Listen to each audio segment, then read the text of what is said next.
शिव हरे शिव राम सखे प्रभो, शिव हरे शिव राम सखे प्रभो, त्रिविध ताप निवारण हे विभो, अज जनेश्वर यादव पाहि मां, शिव हरे विजयं कुरु मे वरं, शिव हरे विजयं कुरु मे वरं, शिव हरे विजयं कुरु मे वरं। प्रिय आत्मन, जैसा कि मैंने अपने पिछले वो वक्तव्य में जिन भी वो टॉपिक पर बोला था, अब आगे बढ़ाते हुए बात को, जैसा कि हमने कहा है थोड़े थोड़े शब्दों में बहुत सागर्भी चीजें, चाहे दुनिया की किसी की भी वो धर्म ग्रंथ का हो या किसी भी भाषा का हो, वो सब चीजें एक एक क्रम से आपके सामने लाऊंगा। आज मैं एक बहुत ही महत्वपूर्ण, सुनने में तो लगेगा कि बहुत साधारण सी बात है, लेकिन अब इस पर जब बातें आगे बढ़ेंगी तो आपको लगेगा कि नहीं, ये बहुत ही महत्वपूर्ण है। आज मैं वो तुलसी का पौधा, जिसको बहुत लोग एकदम बिल्कुल मतलब बहुत मजाक में लेते हैं, तुलसी का पौधा, इस संदर्भ में मैं अपने कुछ विचार व्यक्त करूंगा कि वो कितना महत्वपूर्ण है। और इस आज के इस पर्यावरण के लिए, जहाँ पर इतना चारों तरफ प्रदूषण का वातावरण फैला हुआ है, तुलसी का पौधा कोई पौधा नहीं है, वो साक्षात वो प्रकृति स्वरूपा है, वो साक्षात वो जननी है, अनेक ब्रह्मांड वो की जननी है, और जितनी भी वो तारीफ की जाए वो कम है।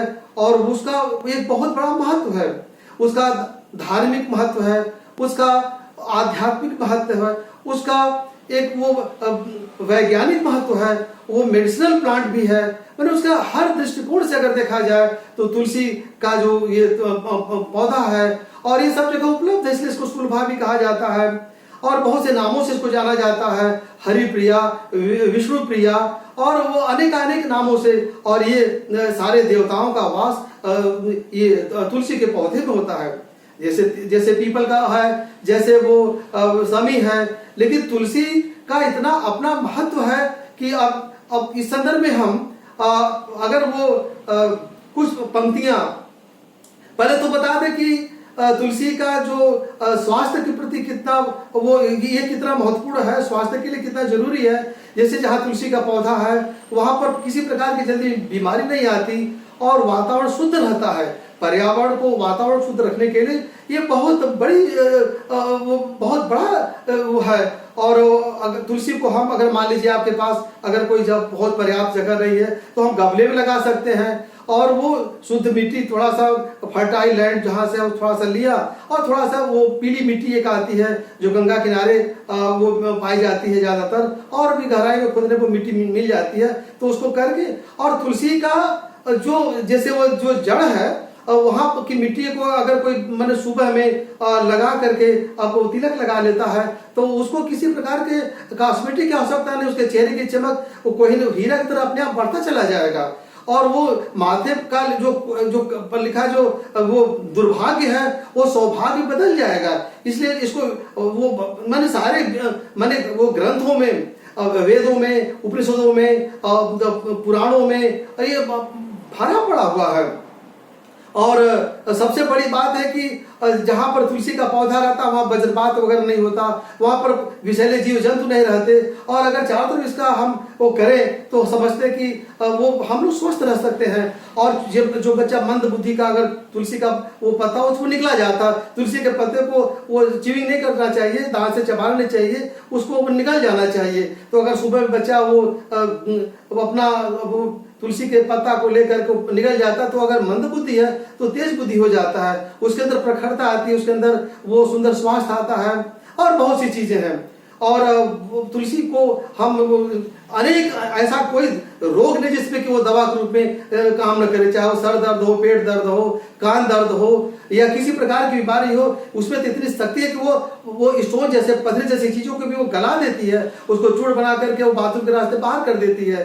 तो वो पानी को अगर वो प्रदूषित हो तो उसको हम शुद्ध कर सकते हैं, तुलसी का पौधा डाल दिया, और अनेक रूपों से इसको हम वो मट्ठे में डाल के पी सकते हैं, और इसका रस निचोड़ करके अगर किसी प्रकार की बीमारी है, कोई ज्वर है, खांसी है, कोई सर दर्द है या किसी प्रकार का है, तो उसको हम मैंने इसका बहुत तरह का, चाहे इसका वो इस मेडिसिनल वैल्यू बहुत जबरदस्त है, और ये सब जगह सुलभ है, और इसमें कोई जाति पाति धर्म धर्मांतर की कोई बात नहीं है, ये सबको फायदा करेगा, चाहे बच्चा हो, युवा हो, बूढ़ा हो, चाहे वो इस कंट्री का हो, दुनिया की किसी कंट्री का हो, ये सबको फायदा करेगा। तो हम गमले में इसको लगा सकते हैं, और अगर हमारे पास वो पर्याप्त जगह है तो हम तुलसी का एक वन लगा सकते हैं, और वो हम कभी आपको दिखाएंगे कि हमने जो तुलसी का अपने वो लगाया, तुलसी का करीब 20-22 हजार वो स्क्वायर फीट में तुलसी है, और वहां बैठने से एक अपूर्व शक्ति का आपको अनुभव होगा। और हम ज्यादा कुछ नहीं, अगर हम इसमें दो चीजें, एक तो भगवान कृष्ण ने जो कहा है, चूंकि बहुत श्लोकों का और करेंगे तो बहुत डिटेल में चला जाएगा, क्योंकि हमको इसका धार्मिक, इसका आध्यात्मिक ये सब महत्व बताते हुए, और यहाँ केवल मैं यही बताना चाहता हूं, देखिए भगवान कृष्ण ने क्या कहा। अब इससे बड़ी बात क्या हो सकती है कि भगवान कृष्ण ने ये जो कहा है, ये तो कई श्लोक में, लेकिन हम इसका बहुत मुख्य थोड़े से पॉइंट को यहाँ लिया है, ताकि बातें बहुत विषयांतर न हो, बहुत वो डिटेल, बहुत मतलब वो टाइम टेकिंग न हो। भगवान कृष्ण ने क्या कहा है, ये बहुत ध्यान देने की बात है। यस्या देव्यास्तुला नास्ति विश्वेषु निखिलेषु च, यस्या देव्यास्तुला नास्ति विश्वेषु निखिलेषु च, तुलसी तेन विख्याता ताम्याम शरणं प्रियाम, तुलसी तेन विख्याता ताम्याम शरणं प्रियाम। मैंने वो कहते मैं अपने तुलसी को वो प्रिया बोल रहे, मैं अपने ये प्रिया के शरण ग्रहण करता हूँ, और तुलसी की कोई तुलना, विश्व में कोई तुलना नहीं है, और मैंने पूरे ब्रह्मांड में कोई तुलना नहीं है। और विश्वेषु निखिलेषु च, भगवान ये कृष्ण की वाणी है, और ये बहुत से श्लोकों में, लेकिन हमने केवल फिर से मैं इस बात पंक्ति को, यह भगवान कृष्ण ने जो कहा है, यस्या देव्यास्तुला नास्ति विश्वेषु निखिलेषु च, तुलसी तेन विख्याता ताम्याम शरणं प्रियाम। मैं उनकी शरण ग्रहण करता हूँ। भगवान के मस्तक पर, शालिग्राम के मस्तक पर तुलसी वो को अगर पधराते हैं तो आपके जन्म जन्म के वो दुर्भाग्य मिट जाएंगे, और वो सौभाग्य बदल जाएगा। और इसके बाद पुंडरीक एक वो स्तोत्र है, उसमें 16 नाम तुलसी का दिया। अगर कोई बच्चा अगर तुलसी के वो पौधे के पास, चाहे गमले में लगे, चाहे वो खेती क्यारी में लगी है, अगर कहे तो अगर वो मंद बुद्धि है तो वो तीव्र बुद्धि हो जाएगा, और उसके अंदर एक भक्ति भाव का संचार होगा, और एक बहुत प्रखर तेजस्वी वो बहुत तेजवान हो जाएगा। उस देखिए क्या इन पंक्तियों को मैं गुनगुनाता हूँ। 16 ये नाम है, तुलसी श्री महालक्ष्मी विद्या विद्या यशस्विनी, धर्म्या धर्मानना देवी देवी देव मना प्रिया, लक्ष्मी प्रिय सखी देवी दौम भूमि अचला चला।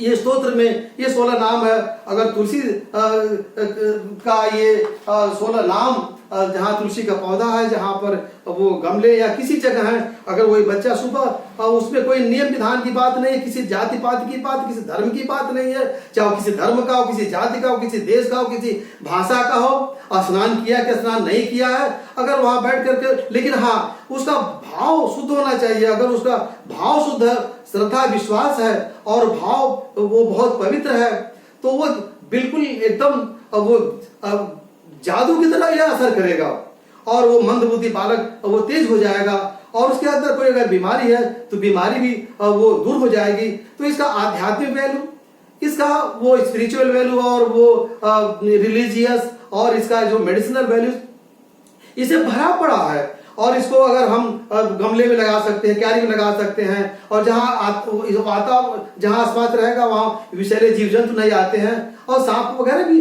वो जो विषैले जीव जंतु दूर भागते हैं। और जहरीले सांप के जहर को भी खींचने की ताकत वो तुलसी के वो पत्ते में है। और तुलसी के मंजरी अगर वो थोड़ा सा उसे मिश्री मिलाकर, थोड़ा मीठा मिलाकर बच्चों को खिलाया जाए तो बच्चों को मैंने वो अपूर्व लाभ होगा जिसको शब्दों में वर्णन, मैंने ऐसी कोई बीमारी है ही नहीं दुनिया की जिसमें कि तुलसी का वो पत्ता और जड़ उसकी जो माला बना करके और पहनने से और तमाम बीमारियां दूर होती हैं, जो वो उसको तुलसी काष्ठ माला कहा जाता है। और सब तो सब मैं वो यहाँ पर महावीर वो हनुमान जी का वो ये इन पंक्तियों को कहना, जब वो लंका में वो प्रवेश करते हैं और जब लंका में वो जाते हैं तो उनको ये लाइन में अच्छा होगा कि गोस्वामी तुलसीदास की पंक्तियों में कहते, जब वो लंका में प्रवेश करते हैं तो वहां पर वन बाग उपवन बाटिका सरकूप वापी सोहहि, नर नाग सुर गंधर्व कन्या रूप मुनि मन मोहहि। भगवान महाबली हनुमान को जिनके बखान श्री रामचंद्र जी ने जो किया हो तो कहने की बात ही नहीं है। तो हनुमान जी को वहां वन बाग उपवन वाटिका सब कुछ रहा, लेकिन उनको सबसे अच्छा क्या लगा, ये बहुत ध्यान देने की बात है, तुलसी की महत्ता, इसे बढ़कर और कोई क्या कह सकता है। भवन एक पुनि दिख सुहावा, हरि मंदिर तह भिन्न बनावा। भवन एक पुनि दिख सुहावा, हरि मंदिर तह भिन्न बनावा। रामायुध अंकित गृह शोभा बरनि न जाय, नव तुलसी का वृंद तह देखी हरस कपिराय। तो वन बाग तमाम वहाँ बहुत जिसका कोई वर्णन नहीं, जिसकी शोभा कहते नहीं बनता। भगवान वो हनुमान जी उसे खुश नहीं हुए देख करके, लेकिन वहां जब हरि मंदिर था भिन्न बनावा और वहां ये भगवान का एक वो मंदिर और वहां पर वो रामायुध अंकित गृह शोभा बरन जाए, नौ तुलसी का वृंद था देखी हर्ष कप रहा है। वहां तुलसी की वो क्यारियां लगी थी और उसको देख करके हनुमान जी बहुत हर्षित हुए। मैंने इतना बड़ा लंका, जो सोने की लंका और वन बाग वो सब, लेकिन वो कहीं खुशी हनुमान जी को नहीं होता है। और हनुमान जी को खुशी हुई तो नौ तुलसी का वृंद थे देख हरस का पिराय। अब इससे बड़ी बात कोई क्या कह सकता है। भगवान मैंने कोई लाखों साल पहले तो सृष्टि के आदिकाल से ये विष्णु ये समस्त देवता तुलसी में निवास करते हैं। और ये तुलसी कोई मात्र पौधा नहीं है, ये तो अपने अंदर श्रद्धा विश्वास की बात है, अपने भाव की बात है।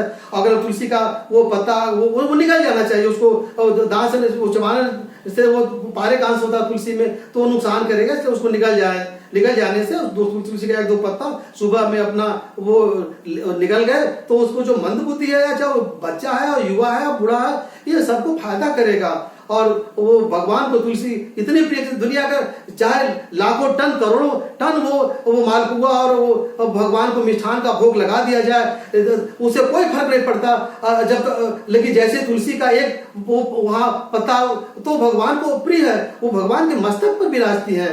और भगवान को जैसा कि हमने ब्रह्म वैवर्त पुराण का इसको जिसमें भगवान श्री कृष्ण ने की वाणी में वो जो बात कही वो मैं सुनाया। इसके बाद पुंडरीकृत स्तोत्र, उसमें वो तुलसी का 16 नाम, अगर तुलसी जी के सामने 16 नाम अगर कोई ले तो इस तरह से वो बहुत बड़ा लाभ उसको हो जाएगा। और वो बहुत तेज प्रखर हो जाएगा, उसके चेहरे का, उसको किसी का कॉस्मेटिक की आवश्यकता नहीं पड़ेगी।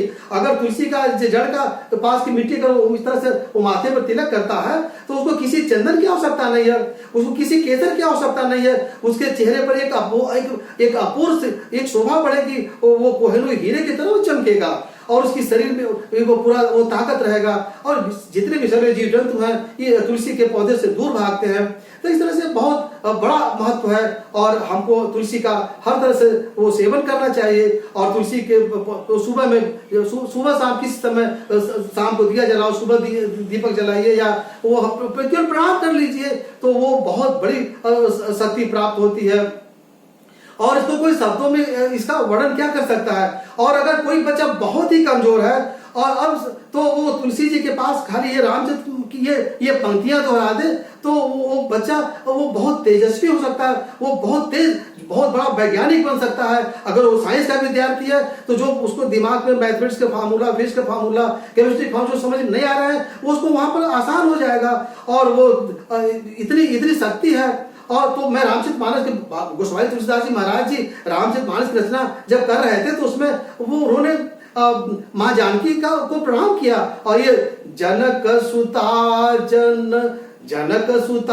जग जननी जानकी अतिशय प्रिय करुणा निधान की ताके जुग पद कमल नवाऊं जासु कृपा निर्मल मति पाऊं। ये गायत्री मंत्र है मेरे प्यारों प्रियात्मन, ये गायत्री मंत्र के समान है।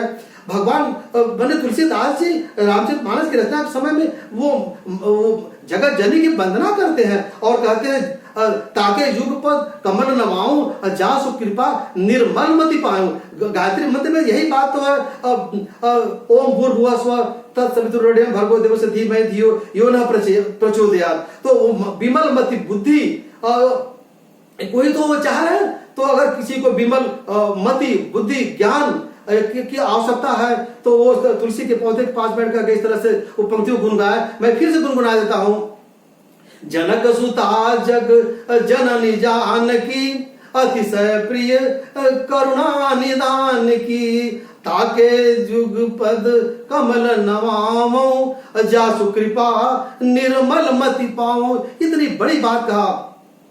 और अगर कोई थोड़ा संस्कृत के प्रति भी उसका लगाव श्लोक अगर कह सकता है तो भगवान ध्रुव ने जो बात कही है, अगर ये तुलसी के वो पौधे के पास जहाँ क्यारी है तुलसी का पौधा है अगर ये कहे तो उसको वो मैंने कितनी बड़ी शक्ति की प्राप्त होगी। ये लाइन मैं वो भागवत में वर्णन सुनाता हूँ। वो बालक ध्रुव छोटा सा बालक 5 साल का भगवान के सामने प्रकट होते हैं तो कैसे वो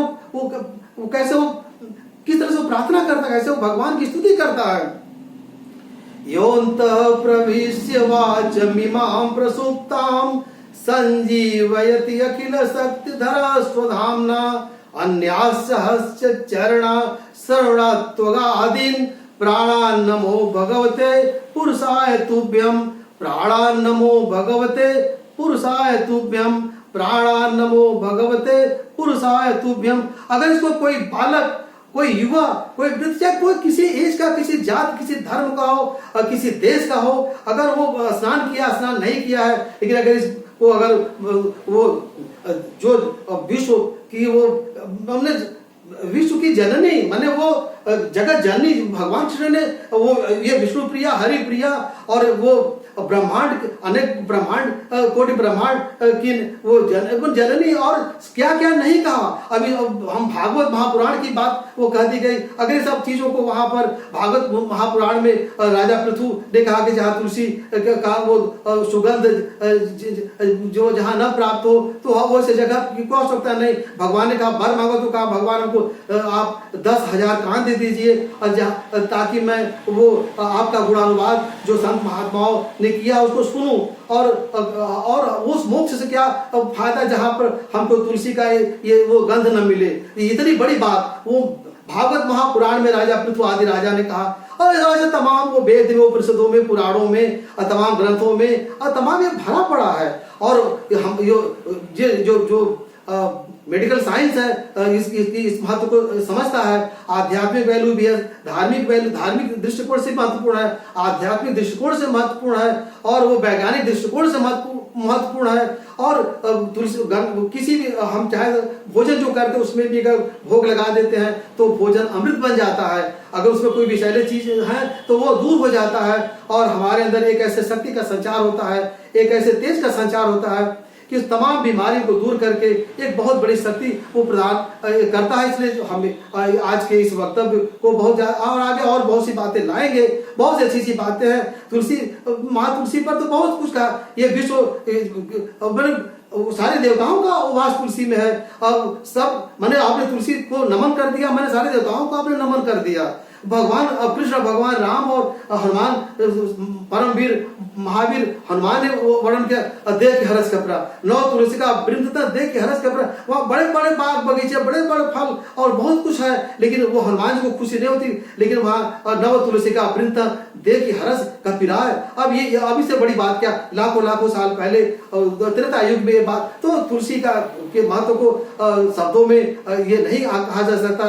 तमाम ग्रंथों में बहुत सैकड़ों हजार श्लोक में सब वर्णन किया गया है। तो आप अपने वक्तव्य को आगे ज्यादा विस्तार न देते, आगे आपको बहुत सी अच्छी चीजों को लाऊंगा। और बस यही कहूंगा कि अगर कोई बच्चा, चाहे वो किसी एक बच्चा हो, बूढ़ा हो, जवान हो, नर हो, नारी हो, कोई भी हो, और वो इस तरह से अगर करता है तो उसको बहुत बड़ा लाभ मिलेगा, तमाम बीमारियों को दूर कर सकता है। और वो तुलसी को का नित्य सेवन करना चाहिए और उसको प्रणाम करना चाहिए। और अगर आपके पास जगह है तो आप 100 मंजिला बिल्डिंग में रहते हैं, बहुत बड़े अपार्टमेंट में है, और बहुत बहुमंजिला बिल्डिंग है, तो वहाँ गमले में भी, बालकनी में आप रख सकते हैं और वो सुबह प्रणाम कर सकते हैं और वह दीपक जला सकते हैं। और वो जितना भी जो अधिक से अधिक आप लाभ प्राप्त कर सकते हैं। तो अपने वाणी को मैं ये यहाँ पर विराम देते बस यही कहूंगा कि अधिक से अधिक तुलसी का सेवन किया जाए तो वातावरण में जो विषाक्त जो जहरीलापन है, जो ये सब समाप्त हो जाएगा। और वो अधिक से अधिक इसका सेवन किया जाए और चारों तरफ इसको अपने गमले में, क्यारी में, खेत में या जहां भी है, बाग बगीचे में, सब जगह इसको स्थान दिया जाए। तो इसे पूरे संसार को एक लाभ होगा। और इसके साथ मैं अपनी वाणी को यहाँ, अपने वक्तव्य को विराम देता हूँ। और अगले वो कार्य और अच्छी चीजें और अगले वो कार्यक्रम में लाऊंगा। आप लोग कृपया पिछले जो मैं बहुत से बनाया हूँ वो वक्त उसको सुनिए, और आगे बहुत से वक्तव्य, सैकड़ों हजारों वक्तव्य इस तरह से आएंगे विश्व के तमाम ग्रंथों से, चाहे पुराण हो, बाइबिल हो, गीता हो, रामायण हो, महाभारत हो, उपनिषद हो, पुराण हो, चाहे किसी महान कवि की कोई रचना हो, सब आपके समक्ष मैं एक एक करके लगाऊंगा। जय भारत माता, जय हिंद।